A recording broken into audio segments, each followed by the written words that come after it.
Don't let your detractors determine your direction. Hey, I'm Pastor Matt here with your Missionary Pathway Mission Insight. And this insight is important because if you're gonna go on mission, you're gonna experience opposition. And it's really easy to allow that opposition to turn you off course, to allow those that are detractors of the mission that God's given you to get you to steer in another direction. But the reality is you don't have to let your critics and your detractors determine your direction. Now, I know that's easier said than done. So how can we do that? Or at least how can we always be in pursuit of that? So here are a couple quick thoughts. Number one, focus on Jesus' calling over everyone's opinions. You know, it's really important to remember that this calling was given to you by Jesus. Jesus told you to go out, to share the gospel, to do it in Jerusalem, Judea, Samaria, the ends of the earth. That calling is still on you today. When you were baptized, you were called to share what God has done in your life and the gospel that He has for other people. And so you don't have to let other people's opinions deter you from doing that.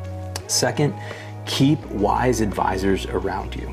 Look, here's the reality. We are all flawed and imperfect people. And just because we have an idea doesn't mean it's a good idea. You need to keep people in your life who will tell you yes when you need to hear yes and no when you need to hear no. This is really important because the temptation is to swing over to people that will always tell us yes. People that no matter what we come up with or what we decide to do will say, yeah, go for it, follow your heart. That's probably not going to be super helpful for you in mission. On the same point, you can't always listen to those people that are always going to tell you no. Those people that think just because you're breathing, you're moving in the wrong direction.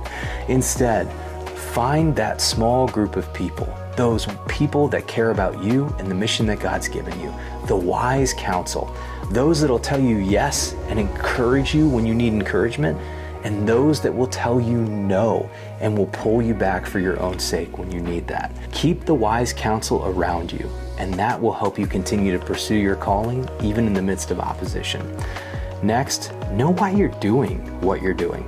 I think it's important to remember not just your calling, but to understand why you're doing what you're doing, to really sit down and to think about it and to pray about it so that you have conviction around it. Because when opposition comes, if you don't really know why you're doing what you're doing, it can be a lot harder to hold your ground than if you know why you're doing what you're doing. Whether it's to remember your calling, remember your identity in Jesus, or to just know practically and missionally why you do things the way you do them. I think when you understand those things, it's much easier to hold your ground. And then finally, learn how to lovingly say no.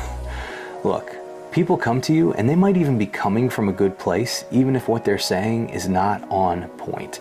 And you need to lovingly learn how to say no, how to set those boundaries around you.